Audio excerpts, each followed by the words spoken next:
ಯಾರು ಏನಪ್ಪಾ ಅಂತಂದ್ರ ತಾಲೂಕಿನಾದಂತ ಜಿಲ್ಲೆಯಾದಂತ ರೈತರ ಜಮೀನುಗಳಿಗೆ ಏನಪ್ಪಾ ಯಾರು ವಿಸಿಟ್ ಕೊಡ್ತಾ ಇಲ್ಲ, ರೈತರ ಬಗ್ಗೆ ಚಿಂತನೆ ಮಾಡ್ತಾ ಇಲ್ಲ. ಅವರು ತಮ್ಮ ಐದೇಶಿ ಬಗ್ಗೆ ಏನಪ್ಪಾ ಚಿಂತನೆ ಮಾಡ್ತಾ ಇದ್ದಾರೆ. ಇಂಥದ್ರಲ್ಲಿ ಇಂಥ ಒಂದು ಕೆಟ್ಟ ಸರ್ಕಾರ, ಕೆಟ್ಟ ಜನಪ್ರತಿನಿಧಿಗಳು ನಮ್ಗೆ ಬೇಕಾಗಿಲ್ಲ. ಮುಂದಿನ ದಿನಮಾನಗಳಲ್ಲಿ ಇವರೇನಾದರೂ ನಮ್ಮ ರೈತರ ಪರವಾಗಿ ನಿಂತು ಈ ಬರಗಾಲ ಘೋಷಣೆ ಮಾಡಿ ನಾವು ಏನು ರೈತರ ಸಾಲವನ್ನ ಮನ್ನಾ ಮಾಡಬೇಕು.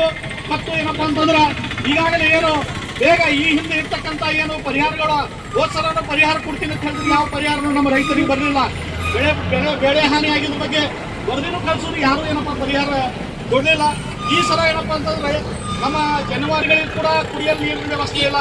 ಮತ್ತೆ ರೈತರಿಗೆ ಏನಪ್ಪಾ ಅಂತಂದ್ರ ಈ ಒಂದು ಬೆಳೆದ ಬೆಳೆಗಳಿಗೆ ಕೂಡ ನೀರಿನ ವ್ಯವಸ್ಥೆ ಇಲ್ಲ.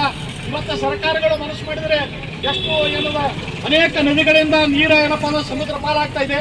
ಅದನ್ನ ಏನಪ್ಪಾ ಅಂತಂದ್ರೆ ಆ ನೀರನ್ನ ಡೈವರ್ಟ್ ಮಾಡಿಕೊಂಡು ಅಲ್ಲಲ್ಲಿ ಬ್ರಿಡ್ಜ್ಗಳನ್ನ ಮಾಡಿಕೊಂಡು ಮತ್ತೆ ಈ ಸೋನ ಬ್ಯಾರೇಜ್ ನಮಗೆ ನಮ್ಮ ತಾಲೂಕಿನ ಬಗ್ಗೆ ಮಾತಾಡೋದಾದ್ರೆ ಸೋನ ಬ್ಯಾರೇಜ್ ಇನ್ನೂ ಹೈಟ್ ಮಾಡಿಕೊಂಡು ಇನ್ನೂ ಅದಕ್ಕೆ ವಿಸ್ತಾರವಾದಂತಹ ಬ್ರಿಡ್ಜ್ ಅನ್ನ ನಿರ್ಮಾಣ ಮಾಡಿದರೆ ಇಡೀ ತಾಲೂಕಿನಾದಂತಹ ನೀರನ್ನ ನಾವು ನೀರಾವರಿ ಸೌಲಭ್ಯಗಳನ್ನು ಪಡೆಯಲಿಕ್ಕೆ ಸಾಧ್ಯ ಅದ. ಇಂತಹ ಕಷ್ಟದಲ್ಲಿ ಪ್ರತಿ ಒಂದು ಗ್ರಾಮಗಳಲ್ಲಿ ಕೂಡ ಒಂದೊಂದು ದೊಡ್ಡ ಕೆರೆಗಳನ್ನು ನಿರ್ಮಾಣ ಮಾಡಿ ಆ ಕೆರೆಗಳಿಂದ ನೀರನ್ನ ಸರಬರಾಜು ಮಾಡತಕ್ಕಂಥ ವ್ಯವಸ್ಥೆ ಜನಪ್ರತಿನಿಧಿಗಳು ಮಾಡಬೇಕು, ಮಾಡ್ತಾ ಇಲ್ಲ. ಇವತ್ತು ಇವೆಲ್ಲ 40-45 ಹಳ್ಳಿಗಳು ಏನಪ್ಪಾ ಪೂರ್ಣ ಏನಪ್ಪಾ ಅಂತಂದ್ರೆ ಅವಕ್ಕೆ ನೀರೇ ಇಲ್ಲ. ಎಷ್ಟೋ ಸಲ ಅವು ಏನು ಕಿಲೋಮೀಟರ್ 2 ಕಿಲೋಮೀಟರ್ಗಳ ಮೇಲೆ ಹೋಗಿ ನೀರು ತಂದು ನೀರು ಕುಡಿಯುವಂತ ಪರಿಸ್ಥಿತಿ ಇದೆ. ಮುಂದೂ ಕೂಡ ಕುಡಿಯುವ ನೀರು ಕೂಡ ನಮಗೆ ತೊಂದರೆ ಬರ್ತಾ ಇದೆ, ಯಾರು ಬದುಕಲಾರಂತ ಪರಿಸ್ಥಿತಿ ಅದ.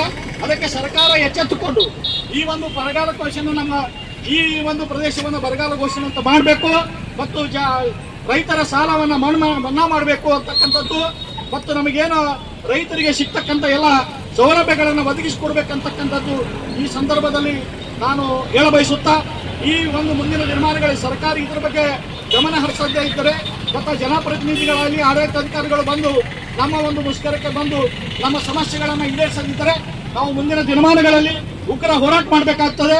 ಮುಂದಿನ ದಿನಮಾನಗಳಲ್ಲಿ ಏನಪ್ಪಾ ಅಂತಂದ್ರೆ ಈ ಒಂದು ಜನಪ್ರತಿನಿಧಿಗಳಿಗೆ ನಾವು ಪಾಠವನ್ನು ಕಲಿಸ್ತೀವಿ ಅಂತಕ್ಕಂಥದ್ದನ್ನ ಈ ವೇದಿಕೆ ಮೂಲಕ ಅವರಿಗೆ ನಾನು ಎಚ್ಚರಿಕೆಯನ್ನ ನೀಡ್ತಾ ಇದ್ದೀನಿ.